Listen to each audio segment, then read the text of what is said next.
Bonjour à toutes et à tous, merci d'être avec nous ce matin donc pour cette masterclass qui s'annonce exceptionnelle. Je suis donc Florence Axel, CEO Datalogy, agence de com et de change spécialiste des enjeux data et IA. Alors aujourd'hui, le thème de notre masterclass est ambitieux. Comment créer et maintenir un data office performant? Grande question. Et pour cela, quoi de mieux que de s'appuyer sur le manifesto qui a été imaginé par KPC et qui identifie 5 grandes convictions partagées par ses équipes de consultants et réalisées par la team éditoriale de Datalogy. Et bien justement, nous avons autour de la table Gabriel Julien qui arrive, directeur Capacé Sud-Ouest et qui est également avec nous aujourd'hui. Comment ça va? Et ça va super bien. Bonjour à toutes Top. et à tous. Moi, je suis ravi de pouvoir échanger ce matin avec vous toutes et tous. Donc, ravi.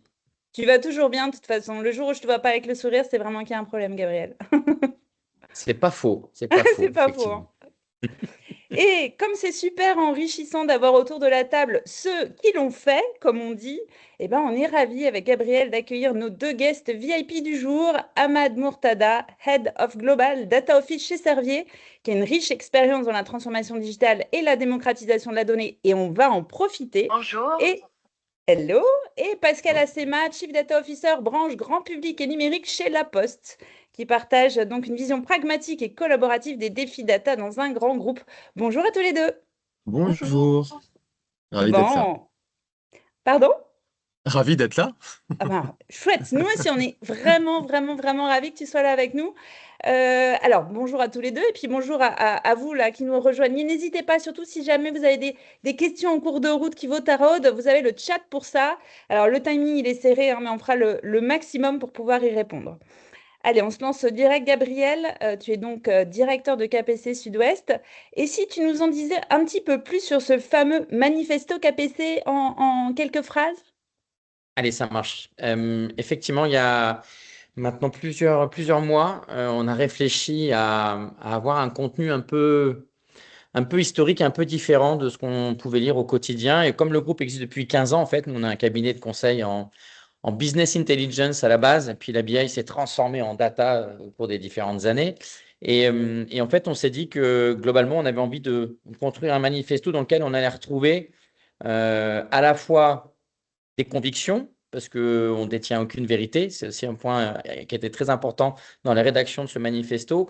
On voulait à tout prix sortir des convictions issues en fait de tout le travail qu'on réalise depuis plus de 15 ans avec nos clients et nos partenaires, puisque j'ai aussi une casquette Channel et Alliance Manager, c'est très important aussi. Et en fait, on voulait avoir une vision assez transverse de quels sont les grands défis en fait depuis 15 ans auxquels nos clients répondent avec la technologie, mais aussi la partie organisationnelle et puis, effectivement, la partie feuille de route d'entreprise objectif alignée avec une feuille de route data. Ça, c'était le premier point. Donc, pas de vérité et des convictions. Et on en a sorti 5 sur lesquels on va revenir dans cette petite heure de masterclass. C'est le premier point. Le deuxième, on voulait un travail qui soit un travail collaboratif, collectif et issu en fait de différents cerveaux, de cerveaux d'hommes et de femmes qui soient à la fois sur le terrain, qui soient à la fois chez les clients, qui soient à la fois sur des responsabilités commerciales, techniques, voire avant-vente, pour permettre d'avoir une vision en fait et un 360. prisme assez large, très 360 et pas une vision de l'expert de la data. On a un VP data et IA chez nous et il a joué un rôle très important aussi, Michael, dans ce manifesto. Il a même fait une masterclass, mais plutôt sur un podcast chez DataGen. Hop, je l'ai passé. Mais finalement, blague à part, c'était vraiment le souhait de pouvoir mettre tout le monde autour de la table, dire en fait, c'est quoi aujourd'hui pour toi un data office et en quoi en fait aujourd'hui ça devient un élément de différenciation, y compris vis-à-vis des clients ou des partenaires. Et c'est ça qui a été intéressant pendant plus de 6 mois, et grâce à Datalogy aussi pour arriver à monter en fait ce petit document qui était le premier chez nous. Et on en parlera à la Substantifique fin. moelle. Mais voilà, substantifique moelle, colonne vertébrale, vous l'appelez comme vous voulez. En tout cas, aujourd'hui, c'est issu de convictions, clients et pas de vérité. Ça, c'est très important. Et je pense que ce qui va être présenté par Pascal et Ahmad ce matin, on a un peu échangé auparavant tous ensemble, ça va dans cette ligne droite et cette lignée effectivement de tous ces sujets-là. Donc voilà, On va... très intéressé pour échanger. Mais voilà pourquoi on a fait ce manifesto. Très bien, on va les faire rebondir, nos deux guests du jour.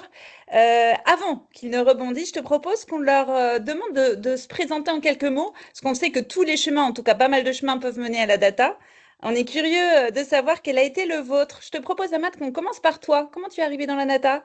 Oui, pour moi, c'est plutôt récent, hein. Ça fait à peu près 2 ans et demi, 3 ans que je suis dans le monde de la data. Donc moi, initialement, je viens du monde du conseil. J'ai fait du conseil pendant 9 ans à peu près, conseil en SI, donc en transformation IT. J'ai accompagné des DSI dans leur transformation digitale et dans leur performance. J'ai rejoint Servier il y a maintenant 8 ans.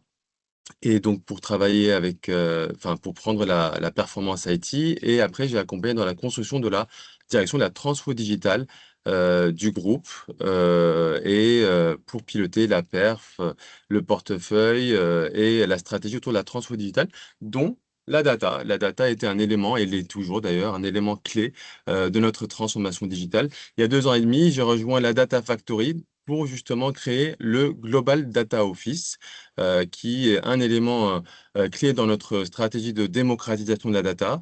Et voilà, Et tu ça vas fait 2 ans. 2 ans et demi que je travaille là-dedans et je voulais juste aussi dire, donc ça fait que depuis 2 semaines, 3 semaines, je viens de changer de rôle pour retourner à la transfo digitale et aujourd'hui je pilote la transfo digitale du groupe. Voilà, riche de tout ce que tu auras découvert et expérimenté au Global c'est Data ça. Office. Top. Et pour toi, Pascal, alors, quel chemin t'a mené vers la data? Moi, ça fait un peu plus longtemps quand même que je suis dans la data. Moi, ça fait à peu près 20 ans que je travaille, 5 ans dans les télécoms. À la base, je suis ingénieur télécom, donc j'ai commencé dans les télécoms et 15 ans dans la data. Ça fait un peu ça. D'accord. Euh, j'ai commencé chez SFR, comme je disais, donc 5 ans dans les télécoms, et c'est au sein de SFR que j'ai fait ce switch. Donc, j'ai mobilité interne, j'ai découvert le monde de la data et depuis, je suis restée. J'ai fait aussi la data dans le secteur de l'assurance chez AXA, à la banque, à la Société Générale, et là depuis à peu près 4 ans à la Poste, donc dans la branche grand public et numérique. Le groupe La Poste est composé de 4 grandes branches et c'est une des 4 grandes branches. Donc à peu près dans cette branche, il y a 50 000 personnes et on est plus comparé à un retailer. Donc sur un modèle de distribution plus digital, donc le physique et le digital, mais quand même avec une composante très très forte sur la partie physique parce que le réseau de La Poste, oui, c'est pour la partie, on va dire, retail, donc c'est un réseau commerçant, mais également il a d'autres, on va dire, d'autres enjeux aux missions, notamment par rapport à notre mission publique vis-à-vis de l'État et notre présence sur le territoire français. Donc Absolument. voilà un peu pour moi.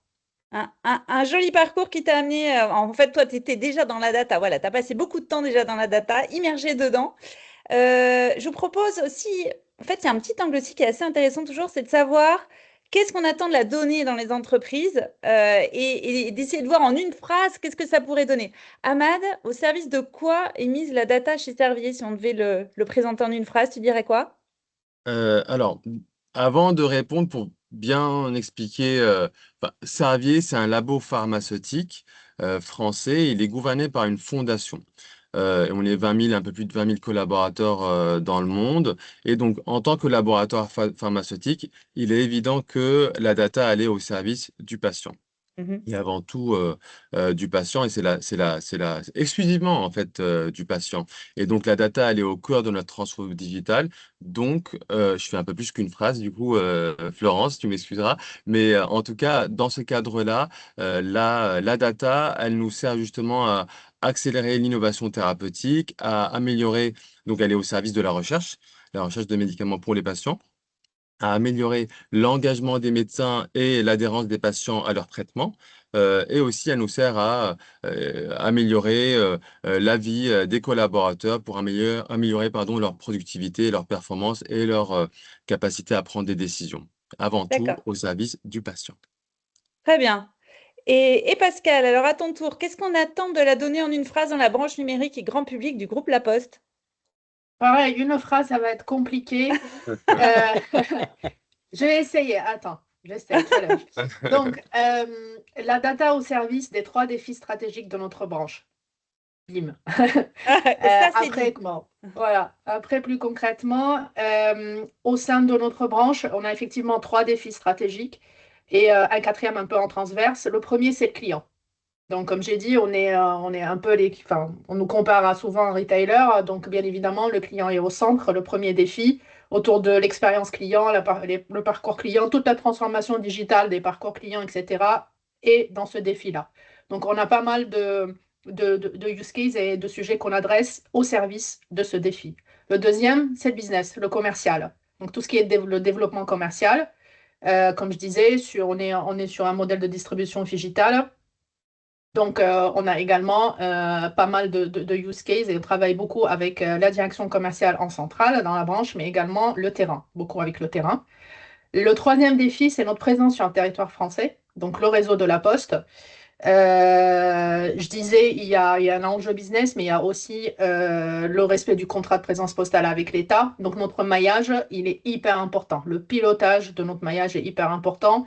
Avec le gros challenge, c'est l'équilibre à trouver entre répondre au contrat de présence avec l'État, le respecter, bien évidemment maîtriser le coût de ce réseau-là et pouvoir faire du business avec. Donc en fait, l'équation n'est pas tout le temps simple. Et donc la data et beaucoup de sujets autour de l'IA, voilà, apportent en fait de l'aide pour piloter et pour optimiser ce réseau de maillage. Et en transverse, on a la symétrie des attentions.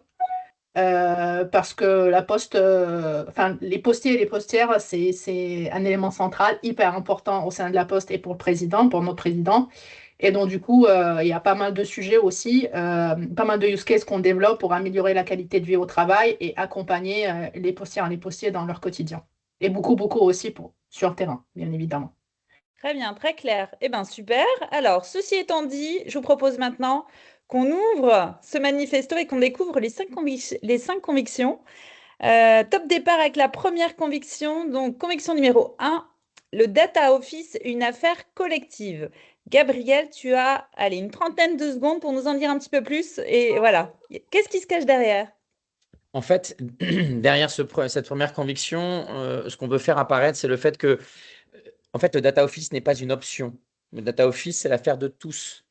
Parce que quand on regarde l'histoire de la BI, l'histoire de la data associée, et quand on regarde l'histoire aussi des data office, dans les années 2010, sur un côté très réglementaire, aujourd'hui, en fait, on a dépassé cette espèce de plafond de verre du réglementaire, même s'il est toujours présent sur certaines choses. Mais en tout cas, il a amené les organisations à se poser la question, selon nous, à nouveau, je leur dis pour les personnes qui sont arrivées en cours, ce n'est pas une vérité, c'est une conviction et on espère qu'elle va être débattue aujourd'hui et Challenger, après. voir.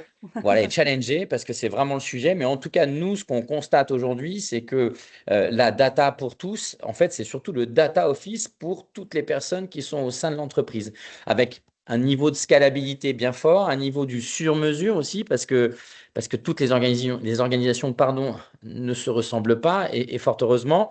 Et en fait, tout ça, ça nous permet aussi, derrière ce côté un peu euh, office, d'arriver en se disant, au-delà de la partie scalabilité, obligation, il y a aussi une notion de culture et de culture partagée. Donc, c'est ça aussi qui transparaît dans cette première conviction, c'est un data office pour tous, pour toutes, et pour avoir la capacité, en fait, à scalabilité, représentativité des acteurs et culture partagée pour pouvoir répondre, en fait, à nouveau à la feuille de route de l'entreprise. Et encore plus avec la partie IA, mais on aura l'occasion d'en parler après.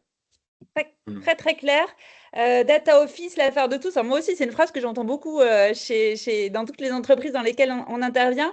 On va se tourner vers Ahmad. Ahmad, de ton côté, toi, comment est-ce que tu as travaillé, créé cette dynamique collective entre les métiers Global Data Office chez Servier? Oui, donc à la base, dès la création de la Data Factory, il y a quelques années maintenant, et puis dès la définition de la stratégie, notre vision autour de la data, on avait on avait bien sûr un axe important autour de la techno. On avait également bien sûr un axe très important autour de delivery de produits à valeur ajoutée pour tout le monde. Mais le troisième axe sur lequel on focalisait beaucoup, et c'est peut-être même le premier axe, c'est la démocratisation de la data pour en faire un levier entre les mains de tout collaborateur au sein de Servier. Et donc, la création du Global Data Office, elle s'était faite dans ce cadre-là. Donc, c'était il y a 3 ans maintenant quand j'avais créé le Global Data Office au sein de la Data Factory. Et donc, son objectif était de faire en sorte de présenter un modèle à l'ensemble des métiers du groupe pour leur montrer à quoi pourrait ressembler un data office, et justement pour qu'ils en soient le miroir. Et donc, quand on parle collectif, quand tu me poses la question sur le collectif, moi, je pense avant tout collectif au service du groupe, et donc dans un intérêt commun entre l'ensemble des data office, et donc pas forcément dans un intérêt métier en particulier, mais un intérêt collectif. Et donc, j'ai fait en sorte que le Global Data Office ne soit pas un élément unique par lequel tout doit transiter, mais faire en sorte que l'ensemble des data office qu'on a créés ou qu'on a accompagnés dans la création dans les métiers, ils puissent travailler entre eux et que chacun puisse partager son expérience qui est assez unique. Une approche Et, communautaire, hein, c'est ça, très et collaborative et communautaire. donc voilà, c'est ça, une approche très communautaire, c'est-à-dire qu'on a créé des communautés de data office avant tout pour faire en sorte que l'ensemble de ces participants puissent discuter entre eux et partager leur expérience entre eux. Donc il y avait une communauté de data office, donc les différents représentants des data office dans chaque métier qui sont les ambassadeurs de la data, mais on a aussi créé des communautés de data analystes, et donc qui contiennent bien sûr des acteurs au sein de la direction digital data et IT, donc des experts de la data, pardon, mais également Mais des pas que. sachants qu'on retrouve dans les métiers directement, au plus proche justement des utilisateurs. Et donc, on a des comités de data analystes et on a même des communautés de data scientists. Et donc, c'est comme ça qu'on crée un collectif et on en fait une affaire de tous. Absolument. Et Pascal, chez toi, comment est-ce que tu vois cette dynamique collective dans ta branche? Alors, pour moi, enfin, je disais tout à l'heure, ça fait à peu près 4 ans que je suis sur ce poste-là et c'était une création. Donc, quand je suis arrivée, la branche venait d'être créée, donc il n'y avait pas une direction data, il n'y avait pas un data office. Et donc, j'ai vu aussi, enfin, j'ai vu l'évolution de notre rôle et avec mes équipes, du fait que la maturité au sein de la branche, dans les directions métiers, est assez hétérogène. Donc, en fait, on s'adaptait aussi à l'évolution de cette maturité-là. Et, euh, et aujourd'hui, en fait, j'ai encore des relations avec certains métiers où on fait pour eux. Donc là, en fait, l'idée de dire, bah, je te montre l'apport de la data, je t'amène la preuve comme quoi la data va t'aider dans ton quotidien et à quel besoin, à quelle problématique va répondre. On a d'autres métiers avec lesquels plutôt on est en collaboration, donc on file des coups de main, on aide, on est en rôle de conseil, etc. Mais ils se sont équipés, ils ont gagné en maturité, ils commencent à faire eux-mêmes. Et j'ai aussi une catégorie où ils sont complètement autonomes. Et vraiment, c'est là où on est sur un autre niveau de collaboration, une autre façon de faire qui est plus du partage. Et pareil, je rejoins ce que Ahmed a dit, c'est plus là où je vois toute la partie un peu communauté qui se met en place. Donc, ils sont nos partenaires dans ces communautés-là parce que quand on est dans cette catégorie-là, notre rôle devient plus de créer, on va dire, le lieu et les conditions pour qu'ils viennent parler de ce qu'ils font, pour que les autres puissent s'inspirer, pour que ça se propage dans la branche et que aussi les idées foisonnent, etc. Donc il y a un peu de tout. Et comme je disais, avec mes équipes, on s'adapte à ce monde et on suit l'évolution aussi. Et tant mieux, hein, enfin, parce que l'idée, c'est que petit à petit, qu'on aille de plus en plus vers ils savent faire, ils sont autonomes, qu'on fait pour eux. Et il y a un petit outil que tu as mis en place qui je trouvais intéressant, c'est ces comités collaboratifs. Tu en as de deux types. Oui. Si tu veux nous en dire deux mots. Oui, il y a la communauté data et la communauté usage. La communauté data, pourquoi faire? Parce qu'en fait, au sein du data office, j'ai une équipe de data management. OK, mais pareil, ça ne scale pas. C'est-à-dire, c'est pas avec cette équipe qu'on va réussir à cartographier, à faire du rétro-engineering sur un patrimoine de données d'une grande branche qui est même l'équivalent d'une boîte. Il y a 50 000 personnes dedans. Et donc, du coup, j'ai rapidement compris que comme ça ne le fera pas. Et j'ai renversé un peu les rôles. J'ai dit, en fait, notre rôle, ça ne sera pas d'aller cartographier les milliers, les tonnes de données que nous avons, mais plutôt créer un lieu, comme je disais tout à l'heure, le lieu et les conditions pour que les autres, les sachants sur les périmètres de données un peu partout dans la branche, lèvent la main et viennent raconter, voilà, partager avec les autres Faire connaître. voilà, faire connaître leur périmètre de données. Et comme ça, petit à petit, ça se propage. Et comme nous, on est présent, bah, en fait, ça nous permet de, voilà, d'identifier ces périmètres, de les cartographier, d'aider la personne à remplir le catalogue de données. Là, je suis dans des détails très concrets, mais ça fait ça. Donc ça, Claire. c'est un peu le output le résultat, pardon, de cette communauté. Et la deuxième, c'est la communauté des usages, parce que comme je disais, la maturité, elle est assez hétérogène. Et là, bah, pareil, ceux qui font, et nous aussi, on le fait aussi parce qu'on fait pour les autres, donc on pitch aussi les sujets. Mais ceux qui font eux-mêmes bah, viennent aussi pitcher leurs sujets, racontent ce qu'ils font, pourquoi ils utilisent quelles données, mais surtout pourquoi, pour en faire quoi. On est sur la partie plus usage. Et donc, ça se propage. Et Très bien. donc, voilà, ça circule dans la branche. On sait qui fait quoi.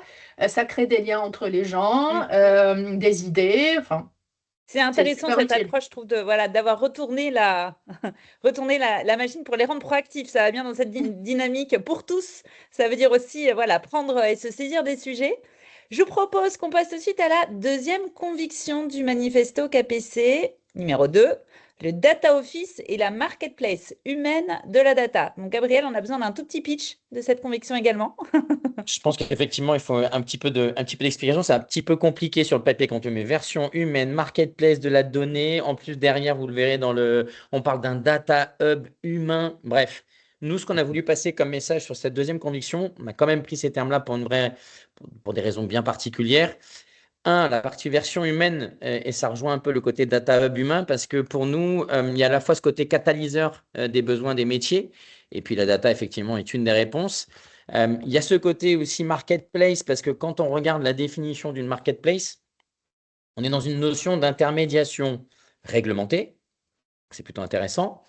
On est aussi dans une organisation qui, dans une marketplace, doit inspirer de la confiance, permettre des choix, permettre de faire aussi un bon fonctionnement pour tout le monde. Il y a des catalogues de services, des catalogues de produits qui sont potentiels.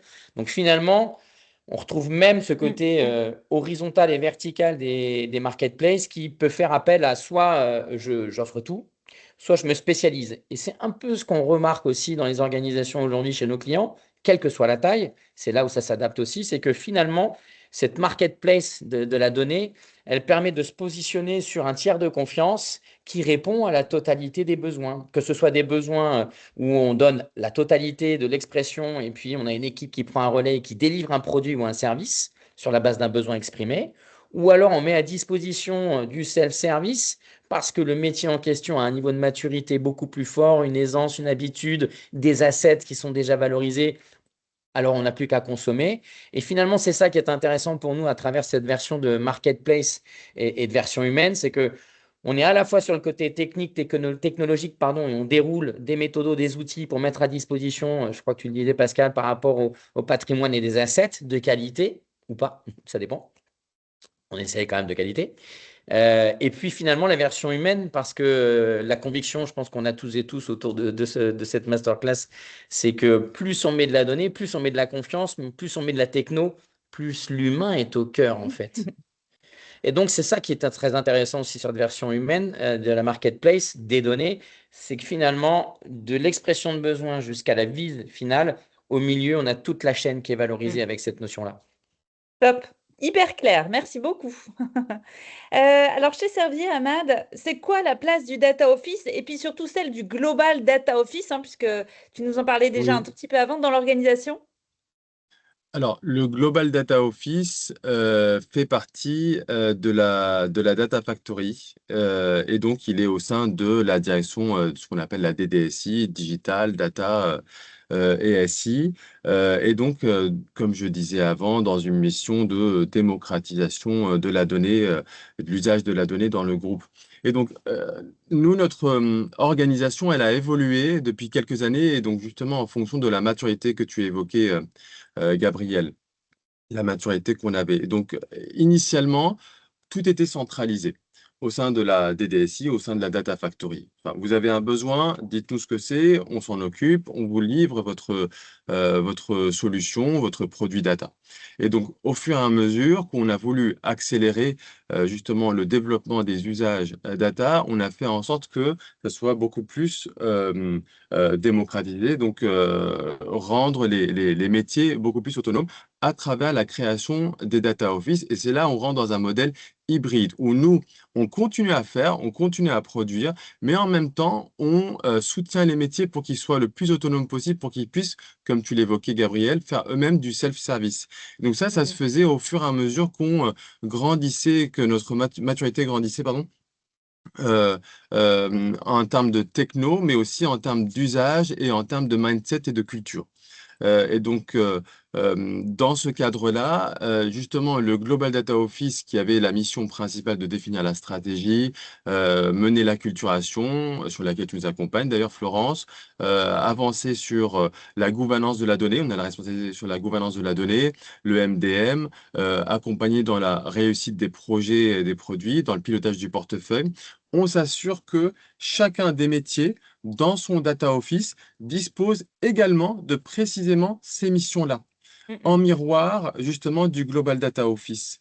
Et donc jusqu'à présent, on est à la création de 6 Data Office chez Servier. Donc il y en a un pour chaque grand métier, et on envisage d'arriver à 9 à la fin de cet exercice, à la fin de l'année. Euh, voilà pour la place du Global Data Office qui devient enfin, nous, on dit ça, gardien du temple, c'est-à-dire qu'on n'est pas là pour dire, Les miroirs. oui, c'est ça, on n'est pas là pour faire uniquement, on n'est pas là pour que tout passe par nous, on est là simplement pour donner les règles du jeu, les bonnes pratiques, on donne l'ensemble des outils et des moyens et des formations hein, et les compétences aux utilisateurs pour qu'ils puissent faire eux-mêmes, mais on va s'assurer que c'est fait dans le respect de la gouvernance, de la Du qualité, de la cadre. performance, d'un cadre qu'on fixe, tout à fait. Très bien. Et au sein du groupe La Poste, Pascal, ça a été quoi l'organisation qui a été choisie? Ok. Alors, au sein de la Poste, et c'est un peu, ça ressemble un peu à Servier, mais avec un rôle différent. C'est-à-dire, au sein du groupe, on a un pôle data IA groupe avec un CDO groupe qui, il y a quelques années, a été mis en place, qui a posé une politique data, une stratégie, avec un double rôle. Donc, il y a ce rôle-là de dire, enfin voilà, je réfléchis à la stratégie, je la pose pour l'ensemble du groupe, et un rôle quand même assez opérationnel parce que ils ont commencé à construire les premiers assets à mettre en place, des plateformes, des solutions, etc. Et aussi, ils ont travaillé sur les grands principes et les règles du jeu, on va les appeler un peu comme ça. Mais par rapport à certaines branches et certaines filiales, celles qui étaient un peu, on va dire, moins matures sur ces sujets-là, ils ont commencé aussi à faire. C'est-à-dire à y travailler avec des directions métiers dans ces branches ou dans ces filiales-là, et ils faisaient avec eux. Donc, ils apportaient de la preuve et ça permettait à la branche, à la filiale en question, avec ces preuves-là, avec ces cas d'usage-là, d'aller convaincre et montrer toute la valeur de la data. Et donc, parmi la stratégie qui a été posée par le CDO du groupe, c'était effectivement pour que ça passe à l'échelle, comme on l'a dit tout à l'heure, bah, il y avait ce besoin de déployer des CDO partout dans les branches et des data office partout dans les branches, et que pareil, au niveau de chaque branche, que ça commence aussi qu'ils commencent à faire, à apporter de la preuve et que ça se propage jusqu'aux directions métiers. Donc, ça fait un peu en cascade. Donc, cette stratégie, cette façon de faire, elle est en place depuis quelques années. Et voilà, je vous ai dit, notre branche grand public et numérique a été créée il y a 4 ans. Je suis venue pour construire le data office pour cette branche-là et suivre un peu ça. Et donc, du coup, moi, j'ai un rôle quand même assez opérationnel. C'est-à-dire, j'ai une équipe qui pilote tout le portefeuille des use cases pour notre branche et qu'on pilote derrière le delivery avec les équipes tech. Donc, j'ai une équipe composée de rôles de PM et de PO. Donc, on est vraiment, voilà, on est dans l'opérationnel, on est dans le delivery des use cases. Et j'ai une autre équipe, je l'ai cité tout à l'heure, qui fait du data management parce que pour faire des usages, il faut des données. Donc, il faut aussi pas mal de travail autour de notre patrimoine de données, pas juste la partie catalogue, il y a bien d'autres choses. Donc, les deux travaillent ensemble Donc, vous voyez, c'est un rôle vraiment beaucoup orienté delivery, beaucoup orienté faire, parce que ça fait partie de mes convictions que dans ce domaine-là, la data et l'IA, c'est très concret, hein. À la fin de la journée, on développe des solutions informatiques, hein. Et donc, du coup, il faut apporter de la preuve. Parce que juste des belles paroles, des promesses, etc., oui, on va m'écouter 2 secondes, mais après, et alors, maintenant, voilà, La comment ça valeur marche. Donc, ajoutée. voilà, Ouais. il faut apporter de la preuve par le concret, par les solutions. Et donc, c'est pour cela, dès le début, j'ai orienté mon rôle, ma mission et mes équipes plutôt vers ça que vers autre chose, mais on s'appuie beaucoup sur le groupe, hein.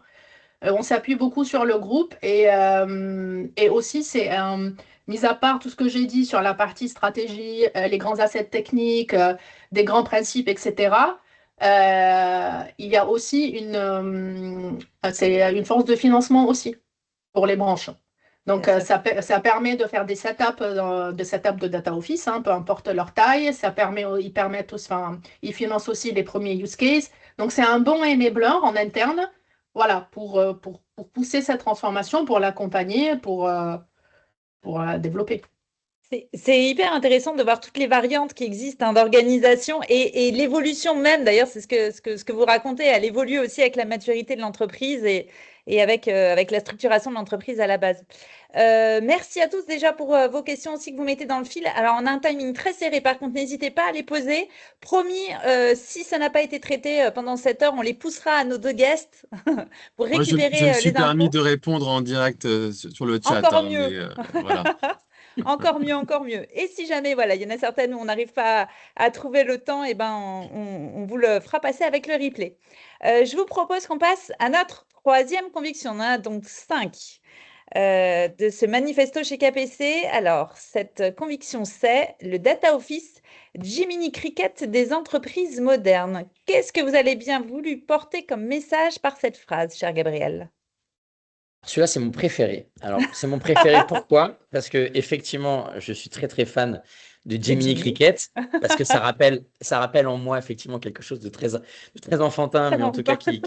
qui me parle beaucoup. Mais au-delà Ça de résonne. l'image de Jiminy Cricket, effectivement, en fait, sur la partie Jiminy Cricket des entreprises résilientes et modernes, je vais le faire effectivement en 2 temps. Le premier, pourquoi Jiminy Cricket? Parce que en fait, quand on a réfléchi aussi à ce data office et ce que ça représentait pour nous, je pense que toutes et tous avez en mémoire ou en image la fameuse pyramide de Maslow ou la pyramide des ICS qui part des données, qui passe par la partie information, la partie connaissance et la partie sagesse.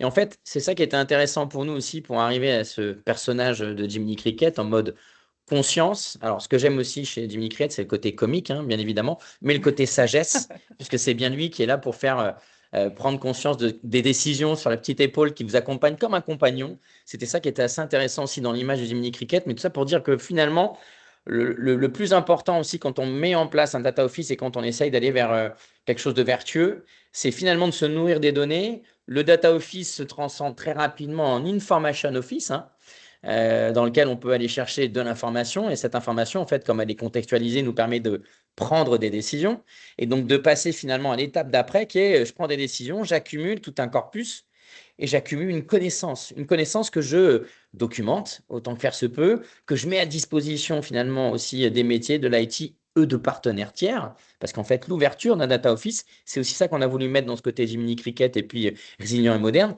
c'est qu'il n'est pas uniquement centré sur l'organisation, il est largement ouvert sur les partenaires et sur toutes les autres organisations avec, L'écosystème. bien sûr, et sur l'écosystème. C'est exactement ça. Donc, nous, on voulait vraiment faire transparaître cette notion de résilience finalement et puis aussi de sagesse à travers ce petit compagnon. Et le côté moderne, en fait, il est là pour appuyer un peu tout ce que vous avez dit, Pascal et Ahmad, sur le côté technologique aussi. Parce qu'à un moment donné, qu'on le veuille ou pas, il faut qu'on exécute par rapport à une technologie qui est robuste et scalable et qui le permet. Et en fait, c'est ça aussi la chance qu'on a aujourd'hui. C'est que la scalabilité et la capacité technologique, elle est là, en un claquement de doigts, en un switch sur on-off. Je monte, je descends, je paye, as you go, etc., etc. Donc, du coup, en fait, nous, on voulait aussi avoir ce côté très techno-oriented. Et je vais encore terminer par un dernier point qui est que c'est une approche moderne parce qu'elle est aussi centrée sur l'humain. à un moment donné, pour pouvoir mettre en œuvre et pour pouvoir décider et pour pouvoir prendre des décisions, effectivement, ce fameux petit Jiminy qu'on a tous et tous sur notre épaule au quotidien, c'est bien parce qu'à la fin, c'est bien nous qui prenons une décision. Qu'elle soit guidée ou qu'elle soit accompagnée par une IA ou autre, mais à un moment donné, c'est bien nous qui prenons la décision d'appuyer sur un bouton, qu'elle soit bonne ou pas bonne, en tout cas, c'est bien nous qui avons la conscience de le faire. Donc, c'est ça qu'on voulait en fait transparaître à travers ce fameux Jiminy Cricket un peu consciencieux et rigolo pour des entreprises qui se veulent Mais être bien utile. résilientes, mais Bien très utiles. utile, ouais. Bien utile pour la résilience, tu le disais. Justement, Ahmad, comment la data, elle renforce la résilience stratégique chez Servier? Euh, Encore une fois, je fais un tout petit peu d'historique pour expliquer un peu mon propos. À la création de la Data Factory, donc c'était en 2020, donc c'est assez récent, j'estime, avec l'arrivée de Virginie Dominguez comme Executive VP pour Servier, Digital Data IT. À la création, on avait commencé ce que nous, on a aujourd'hui appelé une saison 1, qui était tournée autour de sécuriser les fondamentaux. Et donc, c'est là où on commençait enfin, cette résilience était amenée par le fait qu'on avait des fondamentaux à sécuriser pour le groupe et qui commençaient par des fondamentaux technologiques, techniques. On a construit une stack technologique assez avancée, hein, enfin, assez moderne et qui s'appuie sur des fondamentaux, c'est-à-dire qu'on a créé, on a construit les premières équipes data qui étaient centralisées et qui commençaient à travailler sur les usages d'analytics et assez progressivement sur des sujets d'IA. Et on vient d'attaquer une deuxième saison assez récemment qui est tournée vers l'accélération et l'innovation. Donc, une fois qu'on a sécurisé les fondamentaux, on est parti sur cette deuxième phase voilà, d'accélération et d'innovation très poussée par l'IA. Et donc là, la résilience est apportée par justement le fait qu'on répond à trois objectifs stratégiques que porte la data, mais surtout que porte la transfo digitale de façon plus globale. La première, c'est la data au service de euh, l'accélération de l'innovation thérapeutique. La deuxième, c'est au service de l'engagement des médecins ou des professionnels de santé et des patients, donc pour améliorer l'expérience des médecins, apporter une approche, une expérience personnalisée, mais aussi améliorer l'adhérence des patients. Et puis enfin, la troisième autour de la performance, enfin tout au long de la chaîne de valeur de Servier. Et donc, là, on focalise justement sur le fait que la data et l'IA, surtout hein, aujourd'hui, sont des éléments fondamentaux dans la stratégie du groupe. C'est un des effets majeurs qu'on va retrouver justement dans la stratégie à moyen et à long terme du groupe qui soutient la transformation du groupe, mais également, comme je disais, la durabilité et la performance de notre organisation. Très bien. Je trouve ça hyper intéressant et on l'avait remarqué avec Gabriel en préparant cette masterclass, le wording que vous avez utilisé avec le côté saison 1, saison Oui, 2, voilà, qui en termes de communication est hyper intéressant pour clarifier et montrer ce côté step. Et c'est vrai que ça peut aider tout à fait. à embarquer aussi et à clarifier les étapes de l'aventure qu'on propose. Bah, Allez, on se ça nous retourne vers... permet Ouais, de raconter une histoire c'est qui ça. est enfin, pleine de sens et qui est compréhensible par tout le monde et qui donne de sens à nos collaborateurs. Oui. Des bons éléments de storytelling pour leur expliquer où est-ce qu'on en est. Génial. Moi, j'adore, évidemment. C'est mon sujet. Côté Pascal, alors c'est quoi votre rôle en tant que Jiminy Cricket au groupe La Poste?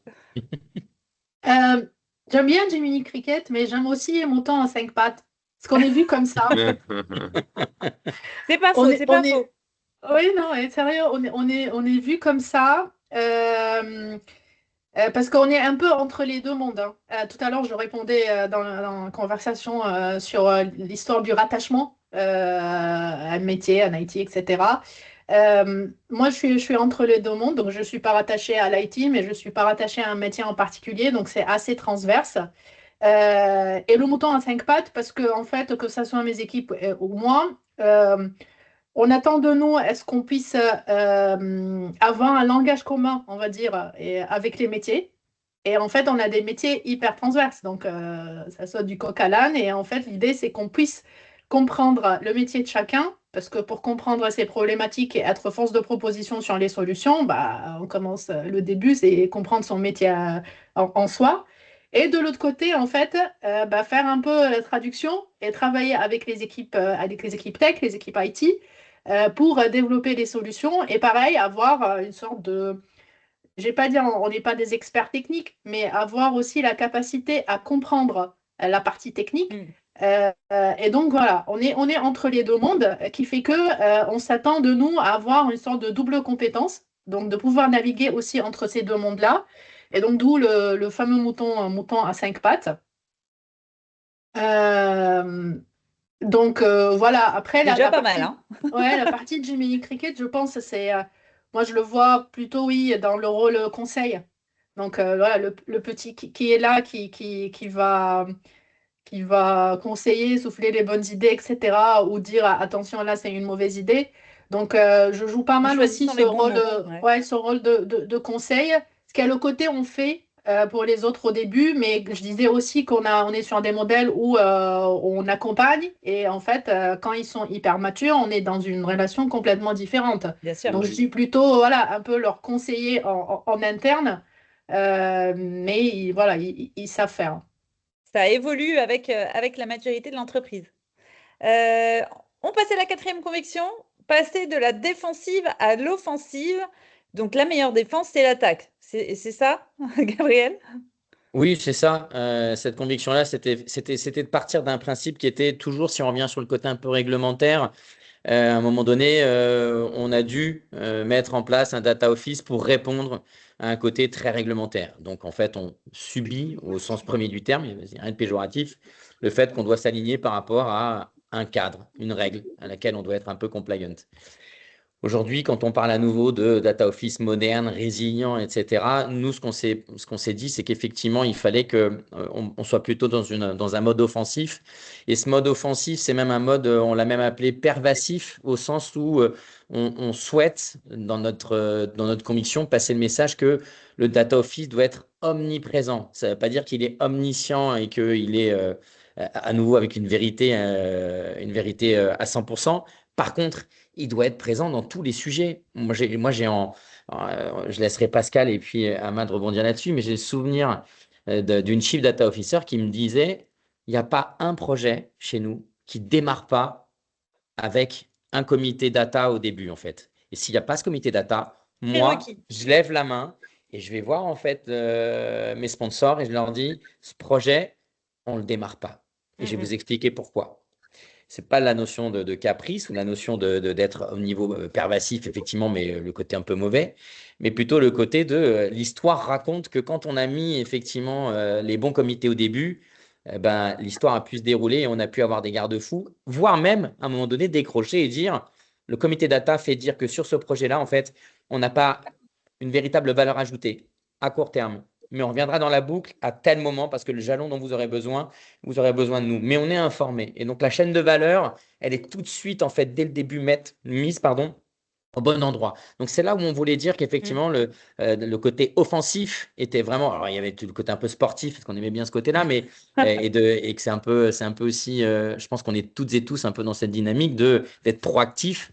Mais au-delà d'être proactif, il y avait vraiment ce côté pervasif et puis permettre de rééquilibrer IT, métier et de trouver le bon dosage où finalement on doit être en force de proposition. Donc c'était ça qu'on voulait passer à travers cette quatrième conviction. Comment ça te fait réagir, Pascal, de ton côté? Comment est-ce que tu transformes avec ton équipe justement cette donnée en levier d'innovation et de projection pour le groupe La Poste? Juste avant de répondre, je vais rebondir sur ce que Julien a dit, l'exemple qu'il a donné. Parce qu'on a un peu l'équivalent. Tu as parlé de comité data, et donc si ça passe pas, donc c'est un peu le no-go. Nous, de notre côté, dans la branche, ce que j'ai fait, en fait, on a des comités projets comme partout dans n'importe quelle boîte. Donc, il y a une gouvernance au niveau des projets. Et donc, dans ce comité-là, bah, il y a plein d'étapes et entre autres le pitch des sujets. Et on a une notion de label. C'est-à-dire, il y a la sécurité qui va avoir son propre label avec un questionnaire derrière. Et en fait, en fonction des réponses, il donne son feu vert ou pas. Donc, on labellise le projet.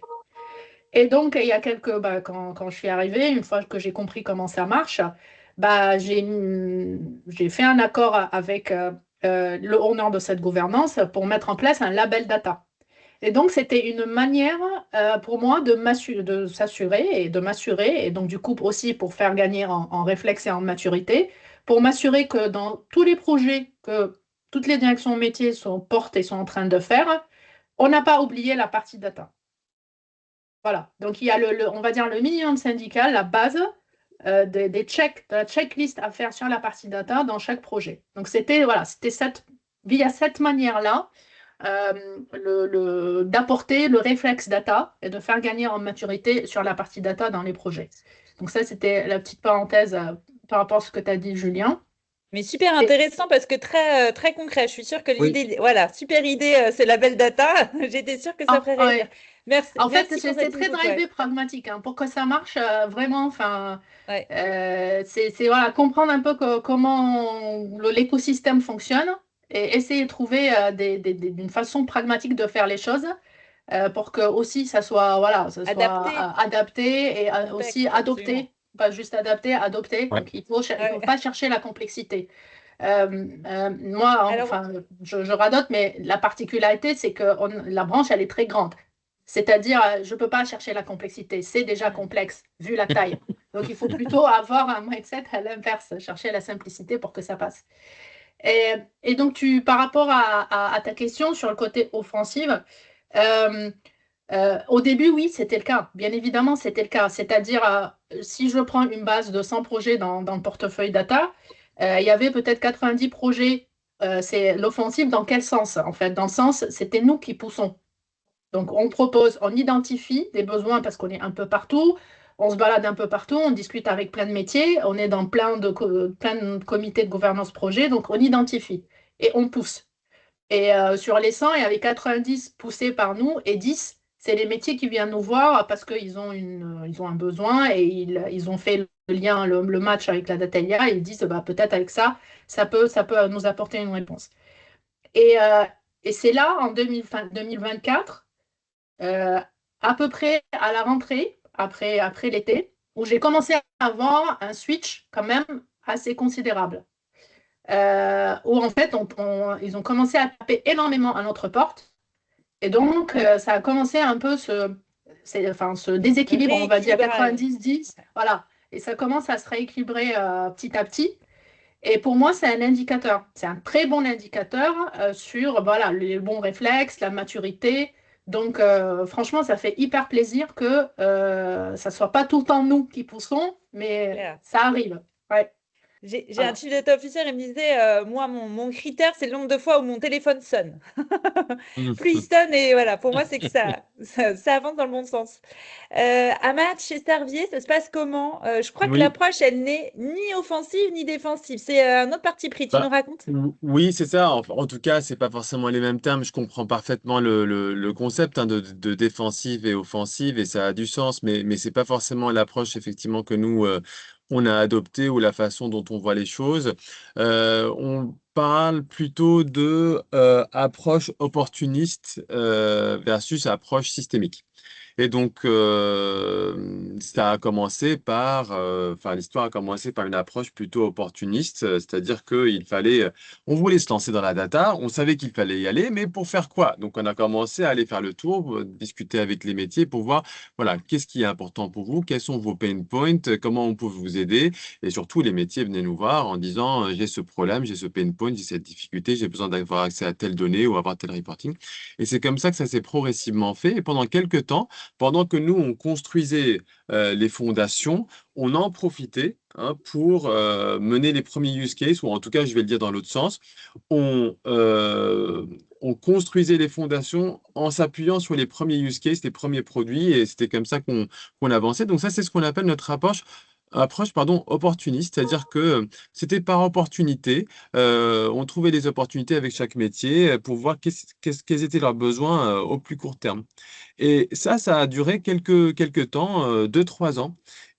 progressivement, on a commencé à, disons, reprendre une approche beaucoup plus systémique, c'est-à-dire où on avait un peu plus la main sur vraiment qu'est-ce qu'on veut faire, pourquoi on veut le faire et dans quelle finalité. Donc, totalement aligné avec une Mm. stratégie groupe. Et donc, ça, l'approche était plutôt, bon, maintenant, parlons business partner à business partner. C'est quoi l'ambition stratégique de tel et tel métier? Construisons cette feuille de route ensemble, et on la décline ensemble en un ensemble de use cases. Et c'est comme ça qu'on a, depuis plus un an et demi, au moins d'ailleurs, construit avec chaque métier une feuille de route qui répond parfaitement à leurs objectifs stratégiques et dans laquelle, ensemble, on a identifié les enjeux qu'il fallait qu'on adresse de façon prioritaire, court terme, moyen terme, long terme, et ça nous a donné un portefeuille, enfin, pour le coup, assez conséquent. Donc, si je parle uniquement initiative IA, on a fait le tour de l'ensemble de la chaîne de valeur, de tous les métiers, pour identifier 60 grands use cases. Donc, c'est des use cases un peu game changer sur lesquels on va investir. On a commencé à travailler et l'objectif, c'est de les délivrer dans les 3 ans à venir. Je Très rebondis bien. aussi sur ce que disait Pascal. Je suis très fan de l'idée label data. Nous, on n'a pas mis ça en place. On a réfléchi au Nutri-Score par rapport à la data qui permet de noter justement la qualité de la donnée. Par contre, ce qu'on a fait simplement pour tout projet à la data, c'est que on a juste mis un indicateur qui permet de dire est-ce que les enjeux de data governance sont sécurisés ou pas? Est-ce que j'ai les bons ownership, on va dire? Est-ce que il y a bien un data owner pour telle donnée? Est-ce qu'il y a bien est-ce que cette donnée est bien cataloguée dans le catalogue de Data Catalog, etc. Donc, on a juste mis en place quelques indicateurs qui permettent de suivre justement si la santé d'un point de vue data gouv est assurée. Je retiens le label pour la prochaine étape. Intéressant, voilà, c'est tous ces petits outils, ces bonnes pratiques qui peuvent être facilement reprises par toutes les personnes qui nous écoutent. Il est 9h53, le temps file, on passe vite, vite à la cinquième conviction. C'est une histoire de time to market pour réussir à avoir une data qui soit à la vitesse du business, Gabriel. Vous le définissez dans le manifesto KPC comme étant le Graal du data office, c'est-à-dire. Ouais, celui-là, je vais aller très très vite parce qu'en fait, avec les 4 convictions d'avant, et je pense que tu viens d'en parler, Ahmad, finalement aussi largement, c'est être capable de pouvoir être aligner la data à la vitesse du business. Donc, c'est de se mettre dans un time to market, c'est d'être Mm. vraiment dans une forme d'efficacité. Et en fait, c'est la résultante en fait de tout le reste. Et ça permet finalement de définir quasiment une to-do du Chief Data Officer pour pouvoir identifier les quick wins, maintenir le niveau de l'innovation, de l'agilité, effectuer effectivement de la veille. Enfin, voilà, donc pour moi, c'est le dernier, c'est le plus simple. Tout le monde comprend une data à la vitesse du business. Je pense que Faut que ça ça parle, suive. ça, ouais, c'est assez clair. Et puis avec l'intelligence artificielle, je pense que c'est encore plus vrai. Donc celui-là, pour moi, il découle des 4 autres. Donc je vais surtout laisser la main à Amad et Pascal là-dessus parce que pour moi, c'est le plus facile. Alors, on commence avec Ahmad. Quels défis vous avez rencontrés pour aligner vos initiatives data sur les besoins métiers? Je crois que tu as Euh, une leçon à partager. Oui, en fait, il y a une leçon qu'on a apprise, c'est-à-dire, c'est assez évident quand on y repense. En fait, euh, on a découvert que en fait, le métier, il n'en avait rien à faire quand on venait lui parler d'initiatives innovantes, de transformation, d'IA ou quoi que ce soit, ou de projets de transfo, si on n'avait pas en amont traité ces problématiques du quotidien. Et il n'arrêtait pas de nous dire, ne me parlez pas de transfo, ne me parlez pas d'IA, tant que vous ne m'avez pas mis à disposition les La données que base. j'avais avant à disposition dans mon petit outil, voilà, en local, et que nous, on avait fait effectivement une promesse de les rendre disponibles de façon transverse et centralisée et sécurisée. Bah, mettez ça à disposition et après, on parle d'IA. Et donc, effectivement, il y a un temps pour tout, il y a une chronologie pour les choses. Je fais très rapide pour laisser le temps vu que, enfin, il y a 5 minutes. Nous, ce qu'on retient aussi, c'est qu'il faut aller à la vitesse du métier. Et la Mhm. maturité de chaque métier, elle varie beaucoup. Et donc, il faut savoir suivre, dans certains cas, certains métiers qui sont très matures et même plus avancés que nous par rapport à l'histoire, vu qu'on est assez assez récent, hein, la Data Factory, versus d'autres métiers où il faut prendre le temps pour les convaincre d'avancer sur les initiatives. Et un des indicateurs clés qui permet de voir justement, ou qui permet de voir si un métier est assez mature ou peut accélérer, c'est la présence d'un data office au sein de ce métier-là. Ça aide beaucoup. Voilà. Clair, clair. Et Pascal, alors chez toi, c'est quoi les leviers pour réduire ce fameux time to market? Alors, si je prends, mais en mode très accéléré, si je prends le process de bout en bout, ok, j'identifie le sujet, je développe la solution, je la déploie et il y a toute la partie adoption, conduite du changement. Et donc, un exemple de levier sur chaque grande étape. La première étape, j'identifie le sujet, en tout cas la relation avec les métiers. Moi, ce que j'ai fait, c'est j'ai mis en place des SPOC. Le métier, Mm. il n'est pas paumé. Il ne cherche pas à taper à 10 000 portes et il y a une seule porte, un seul gars. Voilà, un SPOC. Point Sur d'entrée. la partie delivery, c'est de l'amélioration continue. Donc, tout le temps de l'amélioration continue, avec, beaucoup avec les équipes tech, bien évidemment. Voilà, au sens large du terme, pour améliorer notre delivery, le temps, enfin, le temps de delivery, la qualité, etc. Tout ce qu'on sait dans le monde de delivery. Et sur la troisième étape, déploiement est plutôt l'adoption. Là, en fait, il est super important d'intégrer les end-users dès le début de l'histoire. Ah, Donc, plus ils sont intégrés en amont, plus cette étape-là, elle est plus réduite, on va dire, en termes de temps, d'effort, d'énergie, etc. Toute la partie conduite du changement. Et bien évidemment, bah, on minimise le risque d'être à côté de la plaque parce que ce qu'on a livré à la fin n'a rien à voir avec ce que les utilisateurs finaux ont vraiment besoin ou avec leur quotidien, hein. Parce qu'il faut aussi garder en tête que ce que je disais au début, on est une branche où il y a un réseau, donc il y a le terrain, il y a beaucoup de gens sur le terrain, dans les bureaux de poste, et il y a le siège. Et donc les métiers sont au niveau siège. Donc quand les métiers viennent nous voir pour parler d'une solution A ou B, bah, il ne faut pas oublier que cette solution, elle sera utilisée par le terrain. Donc dès le début, on embarque aussi le terrain. Ce n'est pas que les métiers côté siège. Donc ça voilà, en c'est ultra rapide. Ça, c'est intéressant de se le rappeler. Je pense que c'est quelque chose qu'on, des fois, on oublie en cours de route. Génial. Alors, on avait prévu encore 2 questions. Ça va être compliqué vu le timing. Je vous propose juste un dernier petit mot. Vous avez en face de vous là plein de Chief Data Officers, plein de pairs qui vous écoutent. Si vous aviez à chacun un conseil à lui donner, que vous tirez de votre expérience pour les aider à relever ce défi de mettre en place un Data Office, qu'est-ce que vous leur diriez? On commence avec Je Pascal. vais- Ouais, ok. Vas-y. Pas de belles promesses. Pas de belles promesses. Voilà, pas de blabla. Très concret. Commencer par la preuve, apporter la preuve.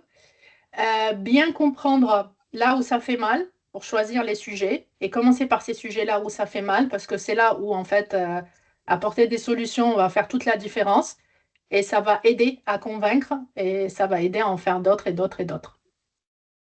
Super. Et pour toi, Ahmad? Commencer simple, ne pas être trop ambitieux au début, et puis s'appuyer sur des success stories. Donc commencer avec les premiers succès sur lesquels on construit progressivement. Et donc et aussi euh, l'ouverture, être le plus ouvert possible, partager et ne pas forcément être forcément chercher à être propriétaire de l'info ou de la donnée ou de l'expertise, mais ouvrir. Ouais. Partager, vive Mm. le partage de ce manifesto. Enfin voilà, on est dans cette logique et dans cette culture du partage. Eh ben, merci beaucoup à nos 2 intervenants pour leur partage d'expériences très très riche et inspirant. On espère qu'ils vous apporteront de l'eau au moulin de vos réflexions. Pour aller plus loin, je crois, hein, chers spectateurs, qu'il ne vous reste plus qu'à télécharger le manifesto KPC. Qu'est-ce que tu en penses, Gabriel? Ouais, tout à fait, effectivement. Donc, allez le télécharger pour Je vous pouvoir à repartage le nouveau, lien. on Et repartage hop. le lien. Allez le consulter, revenez vers nous, partagez un peu tout ça. Moi, je terminerai sur le fait que dans ce qu'on a voulu aussi faire transparaître là-dedans, c'est que on a trois éléments de levier, je pense, autour de ce Chief Data Office, ce Data Office, pardon. On pense qu'il faut innover par la technologie. Je vais le redire, la technologie aujourd'hui permet de faire des choses qu'on ne pouvait pas faire et on a cette chance-là, c'est une opportunité. Donc, innover par la technologie, de structurer par les processus, parce qu'à un moment donné, il faut bien passer par cette étape. Et la dernière et non des moindres est d'embarquer par la culture. Et en fait, ce qui est intéressant par rapport à ces 3 sujets-là, c'est que si vous y mettez un peu d'IA dans les 3, ben, vous vous rendez compte que ce soit sur la partie tech ou sur la partie processus et la partie culture, on a bien évidemment l'obligation de mettre l'IA au cœur du sujet. Et quand je dis l'obligation, il n'y a pas de parti pris et il n'y a pas de vision de bien ou pas bien. La seule chose dont je suis sûr, et je pense qu'on est tous convaincus, c'est que c'est un peu ce que dit, je crois que c'est la phrase que vous aviez trouvée, Florence, avec ton équipe sur Manifesto, qui était le futur n'est jamais qu'un présent organisé et vous n'avez pas à le prévoir, mais à le permettre. C'est de Saint-Exupéry. Et je trouve que ça résume très, très bien, en fait, tout ce qu'on vient de se dire, parce que c'est ça l'enjeu, en fait. C'est pas d'avoir tort ou raison, c'est de faire en sorte que les choses soient possibles. Et c'est peut-être aussi pour ça que je souris tout le temps, parce que je pense que tout est possible. Absolument. Et puis, c'est aussi possible grâce à tous ces retours d'expérience de ceux qui l'ont fait et qui sont quand même sacrément précieux. Et de notre côté Datalogie, on vous invite évidemment justement à télécharger, nous, notre livre blanc que je vous partage également, qui s'appelle « Comment créer un réflexe data dans votre organisation ». Et là, c'est en fait les retours d'expérience de 19 acteurs data en entreprise. Voilà, des Super. profils comme Ahmad, comme Pascal, qui racontent comment eux ont pu réussir à créer ce réflexe data dans leur organisation. N'hésitez pas. Merci encore Pascal et Ahmad pour vos interventions, c'était hyper précieux. Et puis merci à vous tous pour votre attention. Alors là, je crois, vous avez tout pour faire de votre Data Office un vrai levier performant pour votre organisation. Non, vous n'êtes pas d'accord? N'hésitez pas à nous mettre un petit message dans le chat. Un grand Et merci puis à si... toi, Florence. Un grand Oh, merci à toi, Florence, pour cette initiative, pour toute l'organisation, pour aussi ta bonne humeur et ton sourire aussi permanent. Je pense que ça y contribue largement. Et merci, Pascal et Ahmad, effectivement, pour votre témoignage. Merci C'était à vous. top. Merci C'était à vraiment vous. top. Merci beaucoup. et si vous avez des questions, n'hésitez pas à nous les laisser dans le chat et on sera un plaisir de les passer à nos guests et de vous y répondre. On mettra tout ça avec le replay. Merci à Merci tout tous. le monde. Merci à tous.